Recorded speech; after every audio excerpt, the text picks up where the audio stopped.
अरे प्रभु को गिन गिन के गालियां देता था शिशुपाल। ये जब शिशुपाल प्रकट हुआ तो बुआ का ही लड़का था, 4 भुजाएं थी। तो इसके जन्म उत्सव के समय फिर श्री कृष्ण बलराम जी भी गए हुए थे। तो आचार्य ने जन्म कुंडली उस समय बाची कि महावीर होगा, ऐसा ऐसा सब वर्णन करते रहे और कहा ये उन्हीं के हाथ से मारा जाएगा जिसकी गोद में डालने पर इसकी 2 भुजाएं हट जाएंगी। तो वहां जितने आए हुए थे रिश्ते नातेदार, समाज के श्रेष्ठ श्रेष्ठ जन, सबकी गोद में शिशुपाल को, और जे भी भगवान श्री कृष्ण की गोद में डाले 2 भुजाएं गिर गई। रो करके उनकी बुआ ने कहा कि मैं भिक्षा मांगती हूं कि मेरे बालक की आपके हाथ से हत्या नहीं होनी चाहिए, तो उनका 100 अपराध क्षमा करता हूं। तो उन्होंने सोचा 100 अपराध काहे को करेगा, का 100 अपराध तक मैं इसे बिल्कुल कोई दंड नहीं दूंगा, वचन देता हूं। ये जब से तोतली वाली बोलना शुरू किया तब से भगवान को गालियां देना शुरू किया था। इसका स्वभाव ही ये वैर, पूरा ऐसा वैर, भगवान को गालियां देता। जिस समय सब धर्मात्माओं राजाओं की सभा भरी हुई थी और भगवान श्री कृष्ण की अग्र पूजा हुई, सब तो सह गए, शिशुपाल खड़ा हो गया और ऐसे कटु वचन बोले। महाभारत में लिखा, हमने स्वाध्याय में पढ़ा था, ऐसे कटु वचन बोले कि कोई भी नाराज हो जाएगा उससे। तो पहले भीमसेन खड़े हुए और कहा कि अपने बड़ों का सम्मान करना सीख, चूंकि भाई ही लगता है, जैसे कुंती बुआ ऐसे भगवान की वो बुआ का दूसरा है, ये लड़का है। सम्मान करना सीख, अगर तू ऐसे ही बोलता रहा तो यही मैं तेरा गला काट दूंगा। ऐसे कहा, बैठ जा ब्रकोदर, बहुत खाने वाला, तू क्या मेरे से लड़ेगा। भगवान ने भी इशारा कर दिया। जब देखा कि ये बोलता ही चला, भीष्म जी खड़े हुए और भीष्म जी ने कहा, मैं श्री कृष्ण के चरण आसक्ति चित्त वाला हूं, अगर अब एक भी शब्द यहां बोला इसने तो मैं किसी की नहीं सुनूंगा, इसको नष्ट कर दूंगा। और दोनों सभाओं के सर पर पैर रखता हूं, जो श्री कृष्ण का विरोध करे उसके लिए मैं पर्याप्त हूं। भगवान ने कहा, चुप रहो, शांत रहो, सबको बैठा ला। वो गिनती शुरू किए थे, 98, 99 का शिशुपाल सावधान, जो तुम्हारी माता को वचन दिया था बस एक शब्द रह गया है, आगे मुझे दोषी कोई न ठहराए। 100 तक क्षमा करने की बात कही थी। जे ही, वो तो रुकने वाला थोड़ी था, जे ही आगे बोला सुदर्शन जी के द्वारा उसका वो परम उद्धार हुआ जो बड़े बड़े ऋषि मुनियों के लिए बड़ा दुर्लभ पद कहा गया है। गोपीजनों ने सौंदर्य माधुर्य निधि भगवान को अपना कांत माना, प्रीतम माना। एक ही वृत्ति, कितनी गजब की वृत्ति गोपीजनों की है कि सब कार्य करते हुए कृष्णाकार वृत्ति है। बेचने दही जा रहे हैं, बोल रहे कोई कृष्ण ले ले, दामोदर ले ले, माधव ले ले। कैसी वृत्ति है, देखो कैसी उच्च कोटि की अवस्था है। किसी भी भाव से हमारे प्रभु से जुड़ जाए तो इच्छा द्वेष द्वंद्वों से वो मुक्त हो जाए। और जब तक ये ठीक है, ये बेठीक है, इस तरह के द्वंद्व तुम्हारे हृदय में बने रहेंगे, तब तक मूढ़ता रहेगी और उससे पतन होता रहेगा। संसार का संबंध दृढ़ होता है इच्छा से। बहुत सुंदर बात है, संसार का संबंध दृढ़ होता ही है इच्छा से। इच्छा खत्म, संसार का संबंध खत्म। कितनी बढ़िया बात है। पर हम भागे घूम रहे हैं इच्छाओं की पूर्ति के लिए। जब एक बता दिया कि समुद्र है भगवान, जो चाहिए इन्हीं से क्यों नहीं, पर इनसे मिलने के लिए भी तुम्हें शराब छोड़ना पड़ेगा, तुम्हें मांस छोड़ना पड़ेगा, व्यभिचार छोड़ना पड़ेगा, गंदे चिंतन छोड़ने पड़ेंगे। वो राजी नहीं हो तो करो पाप और चाहो सुख। ऐसा कैसे हो सकता है? यही है जीव की परेशानी, यही है। वो ये चाहते हैं कि हे संत महात्मा, हे भगवंत, हमको छूट दो, हम खूब गंदे आचरण करें और आप हमसे सेव संतरा रुपया पैसा ले लो और आप ऐसा आशीर्वाद दो कि हमारी उन्नति होती रहे, दुख न मिले, हमें सुख ही मिलता है। कभी स्वप्न में भी नहीं हो सकता। तब लग कुशल न जीव कहूं, सपने हूं मन विश्राम, जब लग भजत न राम कहूं, शोक धाम तज काम। ये दुखों का खजाना काम अर्थात इच्छा, इसका त्याग करके भगवान की शरण में होकर जब तक नाम जप नहीं करोगे, स्वप्न में भी तुम्हें विश्राम नहीं मिलेगा। और नाम जप एक गंदे आचरण करने वालों के हृदय में नहीं हो सकता। नाम परम पवित्र है। ये तभी होगा जब आपका खान पान सात्विक हो, आपका वातावरण सात्विक हो, आपका बोलना उठना बैठना सब सात्विक हो, तब नाम भगवान कृपा करेंगे आपकी जिह्वा। फिर कौन सी इच्छा रह जाएगी, कौन सी इच्छा रह जाएगी? अरे आप विश्वास कीजिए, ये जितनी इच्छाएं हैं सब स्वाप्निक हैं। जब आप सच्चा विवेक धारण करेंगे तो आपसे पूछा भी जाएगा कि जबरदस्ती केवट से कह रहे ले लो, वो कह रहा आप कछुनाथ न चाहिए मोरे, नहीं चाहिए। प्रहलाद जी कह रहे हैं वरदान मांगो, हमारी आज्ञा का पालन करो, तो कह रहे हाँ आपकी आज्ञा का पालन करता हूं, हे नाथ मुझे यही वरदान दीजिए कि आपसे भी कोई इच्छा न रहे। ये वरदान मांगा कि आपसे भी कोई इच्छा। आप सोचो क्या है ऐसा भागवतिक रस कि जिसको वो मिला तो भगवान से भी कह देते। और भक्त तो बड़े विचित्र विचित्र है, वो भगवान से कहते तुम्हारी इच्छा क्या है प्यारे, बोलो हम पूर्ण करते हैं। तुम्हारी इच्छा क्या है, हमारी तो कोई इच्छा ही नहीं, आप बोलो आपकी इच्छा क्या है, आप क्या चाहते हो, मैं कैसे आपको रिझाऊं। ये जब कामना को लेकर के मनोवृत्ति का प्रवाह संसार की तरफ होता है, तब ये कामना ही हमें राग द्वेष में बांध देती है। जो महापुरुषों ने उपासना करके शास्त्र स्वाध्याय करके अनुभव किया है, उसे ध्यान से सुनो। इच्छाओं से बचने का उपाय, इच्छा ही आपके बंधन का कारण है, इच्छा ही जन्म मरण का कारण है। इच्छाओं से बचने का उपाय, कर प्रमाद मत बनो आलसी, करो सुचारु रूप से काम, अपना काम स्वयं करने में लाज बड़प्पन तजो तमाम। पहली बात, शरीरधारी को किसी दूसरे शरीर से अपने शरीर की सेवा तब तक नहीं लेनी चाहिए जब तक बीमार ना हो जाए, असमर्थ ना हो जाए, चाहे गृहस्थ में हो चाहे विरक्त में हो। ध्यान दीजिए, आप चाहे आपकी पत्नी हो, पुत्र हो, परिवार हो, आप उनके सेवक हैं, क्योंकि वो सब प्रभु के जन हैं। इस भावना से रहोगे, कभी नाराज नहीं होगे, कभी गुस्सा नहीं आएगा, कभी झगड़ा नहीं होगा। अगर आप अपने को ये माने कि प्रभु मेरे इस रूप में आए हुए हैं, मुझे अपने कर्तव्य का पालन करना है, तो कहीं झगड़ा नहीं हो सकता। तुम जो कर रहे हो तुम्हारा कर्तव्य, हमारा कर्तव्य है कि हम पति पुत्र परिवार आदि जो भी है, ये हमारे भगवान का स्वरूप है। मैं आप समझो वही भगवत साक्षात्कार, पर ऐसा कौन मानता है? अच्छा, साधु वेश में ये जरूर सावधानी रखनी चाहिए, ध्यान देकर सुनिए। जब तक आपका शरीर स्वस्थ है, आप किसी से किसी भी प्रकार की सेवा स्वीकार न करें। भिक्षान्न के सिवा कोई भी सेवा स्वीकार न करें। अपने शरीर की सेवा तब तक करें जब तक आपका शरीर असमर्थ नहीं हो जाता। असमर्थ हो गए तो फिर हरि ही करें आकर स्वयं, या किसी को भेज दें, उनके बस की बात है। देखो माधवदास बाबा की लंगोटी स्वयं श्री ठाकुर जी महाराज धो रहे हैं। तब तक हमने अपने बड़े संतों को देखा है, बिल्कुल किसी भी तरह की कोई सेवा नहीं स्वीकार करते। अपनी दिनचर्या अपने हाथ से, अपने शरीर की पूरी। आपको क्या हो गया है? आप भी वैसे ही चलो जैसे गुरुजन चले हैं, भिक्षान्न के सिवा। आप अपनी किसी भी तरह की सेवा किसी से मत करवाइए।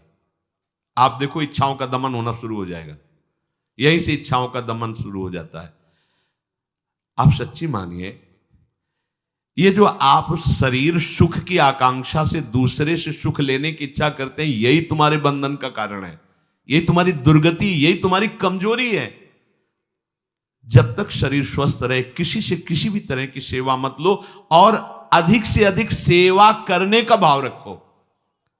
सुधार, हमें सेवा करना है, सेवा लेना नहीं है। जब तक सेव्य का साक्षात्कार ना हो जाए या शरीर असमर्थ ना हो जाए, तब तक ये नियम दृढ़ रखना चाहिए। गुरुजनों को भी देखा, श्री जी की सेवा कर दो, रसोई के से बाहर, शरीर सेवा में कभी भी नहीं। कभी धोखे से ऐसे वस्त्र आदि रह गए और महाराज जी अनुपस्थित धो के जल्दी से फैला दिया तो भी डांट लगी, ऐसा क्यों किया?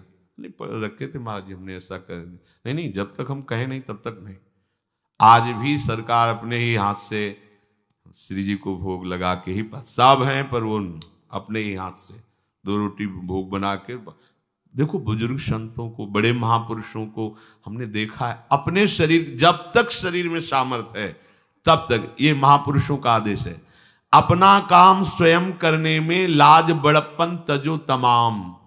अपना काम करने के लिए आप किसी को भी आदेश मत करें, किसी की भी सेवा स्वीकार न करें। हाँ, हमें भूख लगेगी तो रोटी मांग लेंगे जाकर के, क्या जरूरत है हमें किसी की सेवा स्वीकार करने की? मांगो, खाओ, खूब भजन करो, सत्संग करो, कम खर्चे वाला जीवन रखो। जरूरत क्या है? जो जरूरत है गली चलते दे देंगे भगवान, विश्वास करो, गली चलते दे देंगे। विरक्त गृहस्थ धर्म पूर्वक कमाओ, जितनी आवश्यकता प्रभु दे देंगे। ऐसा कोई त्रिभुवन में नहीं जिसकी आवश्यकता की पूर्ति न होती हो। अनावश्यक तुम्हारी मांगे जो हैं वही तुम्हें दुख दे रही हैं। आवश्यक व्यवस्था सबको भगवान दिए हुए हैं, अनावश्यक मांग के लिए तुम्हें फिर फंसना होगा। ये तुम्हारी अनावश्यक मांगे हैं, ये हो जाए, वो हो जाए, वो जो आपको जीवन जीने के लिए जरूरी है, धर्म पालन के लिए जरूरी, वो बिना मांगे भगवान दे रहे हैं सबको। देख लो। हाँ, आप कि भाई हमको उस परिकर में रहना है, उस कोर्ट से रहना है, वो सब VIP, तो हमको भी उस कोर्ट का, ये मांगे हैं तुम्हारी।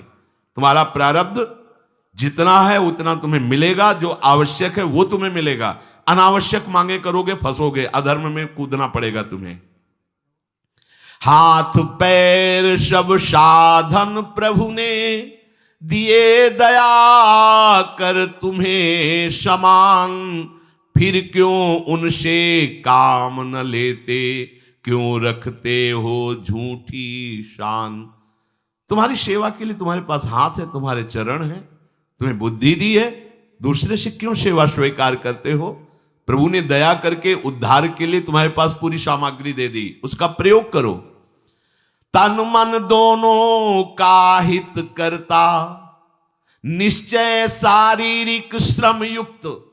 देखो ये है, जिसने अपना परम मंगल ठाना है वो शरीर को कभी प्रमाद में नहीं रखता, चाहे गृहस्थ हो चाहे विरक्त हो। ये आलस्य प्रमाद किसी के लिए भी ठीक नहीं है। नियत समय तक सो जाओ, इसके बाद खूब मेहनत करो, चाहे गृहस्थ हो चाहे विरक्त। विरक्त हो तो खूब नाम जप, वाणी पाठ, ब्रह्मचर्य से रहना, आसनों में बैठना, हाँ सेवा करना, शारीरिक श्रम नहीं, खूब सेवा करो, धाम की सेवा करो, नालियां साफ करो, गलियां साफ करो, जो सेवाएं में इसे श्रम करो। ब्रह्मचर्य पचाने के लिए श्रम भी तो होना चाहिए। श्री जी की प्राप्ति के लिए मन वचन कर्म से श्री जी के चरणों का आश्रय लेकर के जितना आप अन्न डालते हो उतना आप इसका प्रयोग करो शरीर का। इससे ममता मत रखो। खूब धाम, पुराने संतों को देखो, सोहनी पकड़े कहां कहां तक परिक्रमा में लगा। हमने देखा है एक हरिदासी महात्मा थे, पीछे पानी घाट की तरफ उनकी छोटी सी कुटिया, किलोमीटर तक ऐसे ही सोहनी लगा रहे। वृद्ध वृद्ध महात्मा सेवा करें। अपने लोग जवान महात्मा होकर, शरीर स्वस्थ होकर बेइज्जती से, अगर सोहनी पकड़ के खड़े हो जाओगे गली में तो आपको लगेगा अपनी बेइज्जती हो रही है। वाह, कितनी बड़ी इज्जत है हमारी। स्वामिनी के महल की वीथियों में सोहनी लगाने में तुम्हें बेइज्जती लग रही, और आचार्य चरण याचना कर रहे हैं। यत्किंकरीषु बहुशा खलुका कुवाणी, नित्यम परस्य पुरुषस्य शिखंड मौले, तस्या कदापि रसनिधेर वृषभानुजायास, तत्केल कुंज भवनांगण मार्जनीश्याम।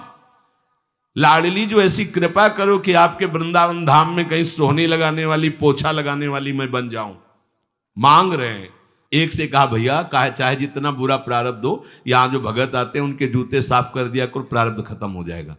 भाई आप समझो ये वो दवा है जो बेजोड़ है, इसे कोई काट नहीं सकता। अच्छा अगर ऐसे ना समझो तो हम आपको समझा रहे हैं। गुरुद्वारे में चले जाओ, चाहे जितना बड़ा अधिकारी हो, सबसे पहली जोरी सेवा यही होती है, पादुका की सेवा करो। समझे में नहीं आ रहा तुम्हें? अरे जिसे हम हंसते हंसते कह रहे हैं वही तुम्हारे बंधन काटने का कारण बन जाए, यदि मान लो बात। पर वो हम जूता साफ करेंगे नहीं। मन से हम कितने गंदे हैं ये हम नहीं देख पा रहे हैं। वो तो बाहर वृंदावन की रज उनमें पादुका में लगी, छोटी मोटी बात नहीं है। पादुका जो रखी है ये बंधनी है, आप इनको ऐसे साधारण जूते मत समझना, ये रज में चलते। एक दिन एक ब्रजवासिनी माई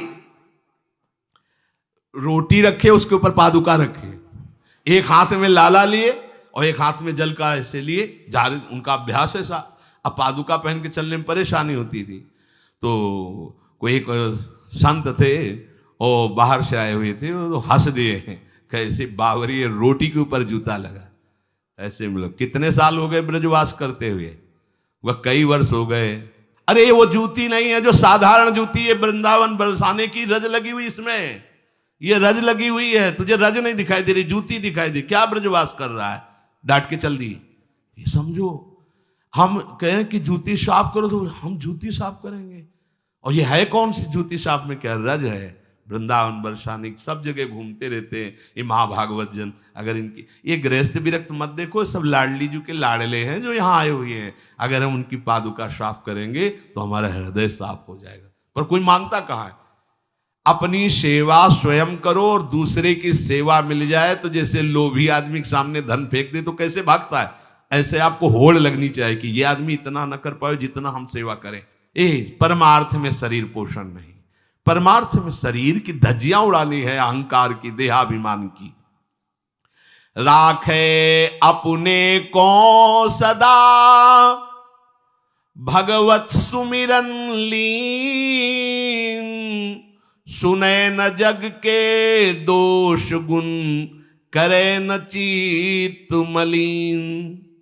सदैव अपने को ये देखता रहे कि प्रभु का सुमिरन चल रहा है कि नहीं अंदर। ये बहुत बड़े काहे की परेशानी, हम तो यही समझ नहीं पा रहे कि इतनी झंझटें लेकर कैसे घूम रहे लोग। अगर हृदय में राधा राधा चल रहा है, आप व्यापार कर रहे हो, नौकरी कर रहे हो, गृहस्थ हो, विरक्त हो, जो भी, अब आपको चिंता क्या होनी चाहिए। देखो ना, थोड़े दिन ऐसे चल के देखो, हर कार्य बहुत अच्छा होता है जब भगवत सुमिरन पूर्वक आप एकाग्रता पूर्वक कार्य करेंगे, हर कार्य में आपको आनंद आएगा। पर वो तो शरीर पोषी, जैसे आग जलने में फफोला पड़ जाता है ना, उसको बहुत संभाल के रखते हैं, ऐसे देहाभिमानी साधक भी होते हैं।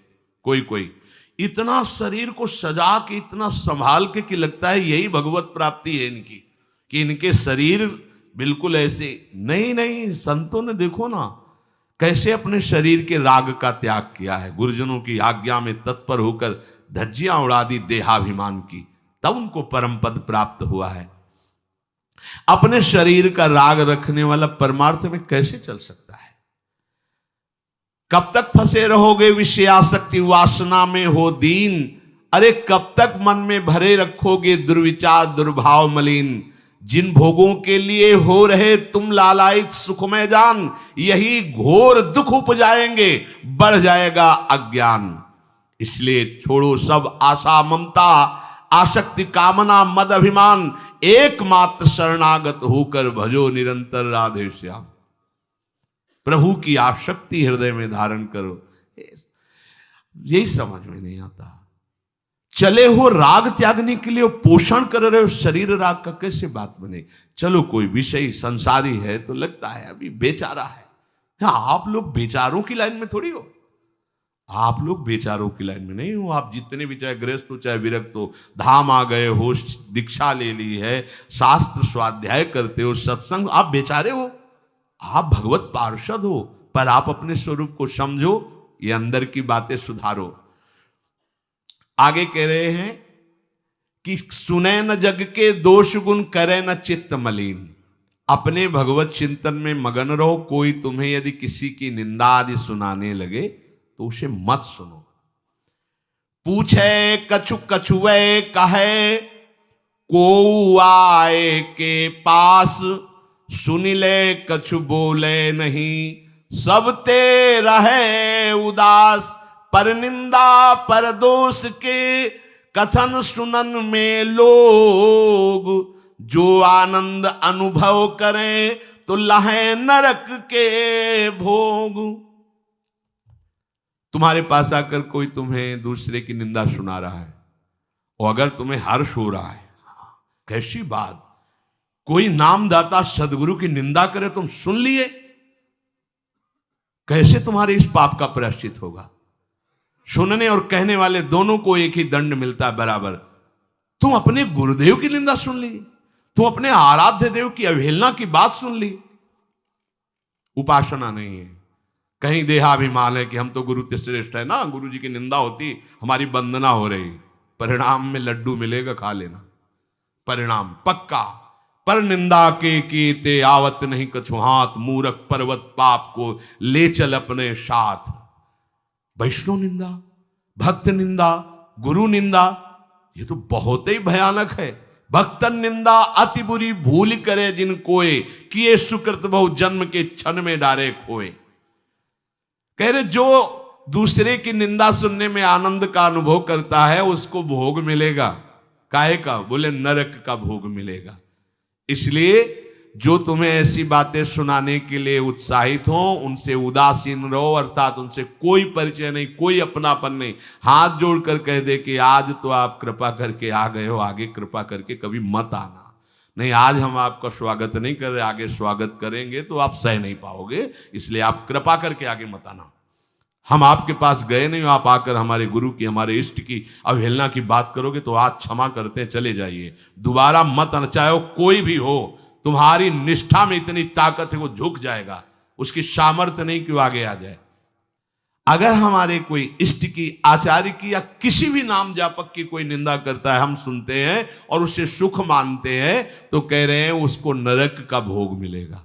नहीं, हमें जिस मार्ग में चलना है, हमें अपने आराध्य देव की प्रति प्रीति प्राप्त करनी है। और प्रीति प्राप्त होती, कोई भी राम कृष्ण हरि शिव बोले, सबके चरणों में हमारा नमन है, सबकी चरण धूले हमारे माथे पे। निंदा करना, अरे सब जगह भगवान है, ये बात देखने के लिए तो हम चले, हम निंदा स्तुति। अगर कोई हमारा मित्र बनता है, हमारा निज जन बनता है और हमको हरि गुरु इष्ट आदि की किसी भी तरह की कोई निंदा, हमें बिल्कुल बर्दाश्त नहीं करना चाहिए और दूरी बना लेनी चाहिए, कभी उससे संभाषण नहीं करना चाहिए।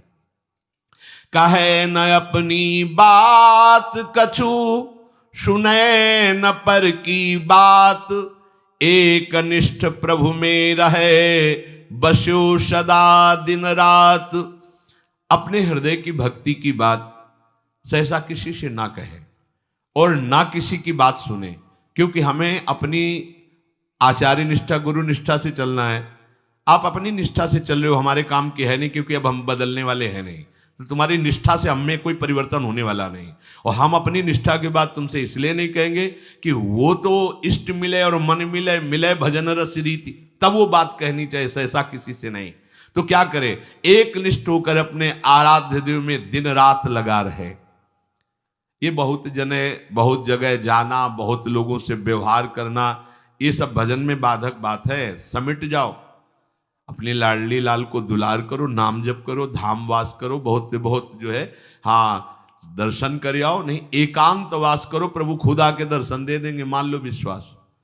अगर आपका भजन ठीक चल रहा है, सही मार्ग चल रहे हो, तो दर्शन वाली बात ही हट जाएगी, क्योंकि फिर वो समा जाते हैं, हृदय में समा जाते हैं, नेत्रों में समा जाते हैं, मन में समा जाते हैं। आनंद की उमगन में कभी गए, आंख लड़ा ली प्रभु से, नहीं तो आंखों में ही बसे रहते। पी मूर्ति नयनन बसे, ते ही रस रहाए समाए। राग रोष दुख दोष में जग सो रहे सचेत, काहू सो न करे कबो वैर भाव अरुहेत। कोई इच्छा न रखो तो तुम्हें कभी क्रोध नहीं आएगा। इच्छा राग ही द्वेष को उत्पन्न करती है। इन दोनों से सचेत रहो, ना किसी से तुम्हारा द्वेष होने पावे न राग। कभी किसी से किसी भी तरह अगर झगड़े का, लड़ाई का अवसर आता है तो हाथ जोड़कर निकल जाओ, झगड़ा मत करो। उससे ये होगा कि आपकी वृत्ति बच जाएगी, नहीं तो वृत्ति द्वेष पूर्वक बार बार उसका चिंतन करेगी जब भजन में बैठोगे, और उसके प्रति अशांति, जलन पैदा हो जाएगी। सब सो न्यारो होई रहे, पर खारो हु नहीं होए, सबकी सब कुछ सहे नीति, वो प्रभु को प्यारो होए। समझो बात, सबसे अलग रहो, किसी से अपना मन मत मिलाओ, केवल मन नाम से मिलाओ, प्रभु से मिलाओ, गुरुवाणी से मिलाओ। पर किसी का अपमान मत करो, किसी के लिए ऐसा कड़ुआ वचन मत बोलो कि उसके हृदय मंदिर में बैठे भगवान हैं, उसका हृदय दुखी हो जाए। सबकी सब कुछ सह लेता है जो कोई, वही प्रभु का प्यारा होता है। करे न जग चर्चा कबों, रहे सदा चुपचाप, रही इंकित निज भजय प्रभुता को सेवें आप। जो जगत की कभी भी चर्चा नहीं करता, मौन धारण करके केवल प्रभु के चिंतन में मगन रहता है, उसका भार प्रभु ले लेते हैं, उसकी सेवा आप स्वयं करते हैं। प्रभु किसी न किसी रूप में आके उनका भरण पोषण करते हैं। पै प्रभु के रस प्रेम की निर्मल गोपन बात, कहे न काहू सो कबों, सहे सकल आघात। भजन में जो तुम्हें आनंद आ रहा है, जो तुम्हें स्वप्न में कोई अनुभूतियां हो रही या प्रगट में कोई अनुभूति हो रही, कभी भी किसी से भी वो बात ना कहे, क्योंकि ऐसा कहने से तुम्हारे भजन में विघ्न पड़ जाएगा।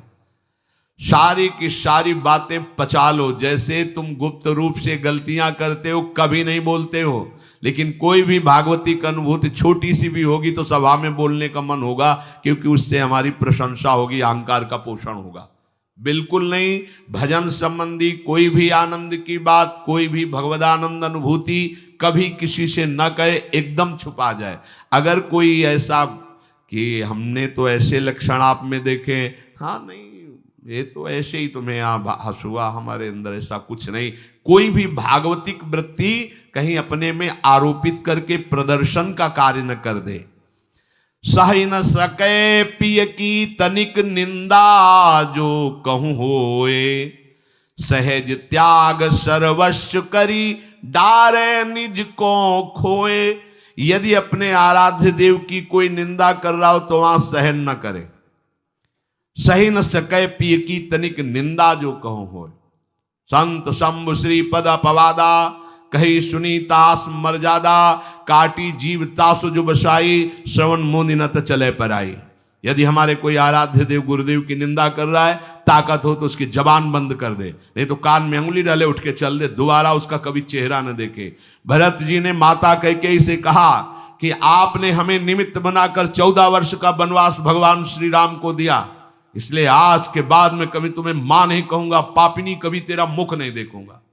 भरत जैसे भगवान के अवतार परम पवित्र माता कैकेयी के लिए ऐसे कट वचन बोले, आज के बाद कभी मां नहीं कहूंगा, है पापिनी तेरा कभी मुख नहीं देखूंगा।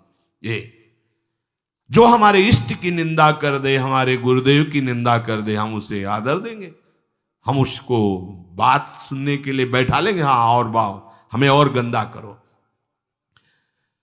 सहज त्याग सर्वस्व करी, डारे निज को खोए। अपने अपनत्व को अपने आराध्य देव में सहज समर्पित कर दे।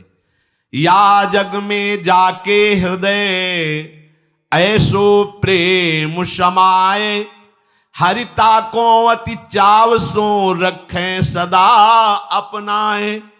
इस जग में जिसके हृदय में ऐसी निष्ठा होती है, तो हरि उसे अपना मान करके फिर स्वयं उसका भार लेकर इस संसार में रखते हैं, अर्थात उससे वही कराते हैं जिससे जग मंगल होता है। निर्मल या प्रभु प्रेम की महिमा कही न जाए, अति प्रेमी जो श्याम को हरि ही नित्य बसाए। दुख में संतत सुख लहे, सो आवे यही बाट, नाहित क्यों रचना करे, कपट नरक को ठाठ। जो निर्मल भगवत प्रेम है उसको कहा नहीं जा सकता, वो अनिर्वचनीय है। ऐसे निर्मल प्रेमी महात्मा के हृदय में श्याम सुंदर निरंतर वास करते हैं। इस निर्मल प्रेम को जिसे प्राप्त करना हो तो कमर कस ले, दुख का मार्ग है, इसमें दुख में चल करके महासुख में पहुंचा जाता है। कह रहे दुख में संतत सुख लहे, सो आवे यही बाट। भारी से भारी विपत्ति, अपमान, तिरस्कार में भी जो सुख का अनुभव करते हुए भगवत भजन करते रहते हैं, वो जाते हैं उस महासुख परमानंद में। नहीं तो कह रहे हैं नाहित क्यों रचना करे, कपट नरक को ठाठ। फिर ये बातें बनाने से नरक ही मिलेगा, भगवत प्राप्ति नहीं होगी। इसलिए इच्छा और द्वेष का त्याग करके अपने आराध्य देव के निरंतर चिंतन में मगन रहो। भजन का फल है अपना अस्तित्व मिटा देना, कोई भी इच्छा न रह जाना। तो श्री भगवान स्वयं उसके हृदय में बैठ करके सब योगक्षेम का वाहन करते हैं। जैसे अहंकार से हम सोचते हैं ये हम नहीं करेंगे तो कैसे हो जाएगा, तो पूरी सृष्टि तुम्हारे करने से हो गई है क्या? जिन्होंने एक संकल्प में अनंत ब्रह्मांडों का सृजन, पालन और लय करते हैं, करते रहेंगे, उन प्रभु को पहचानने के लिए मनुष्य जन्म हुआ है। यही परम कर्तव्य है, हम भजन करके उनमें लीन हो जाएं, उनको जान जाएं, तो महान दुख से हमारा छुटकारा हो जाए।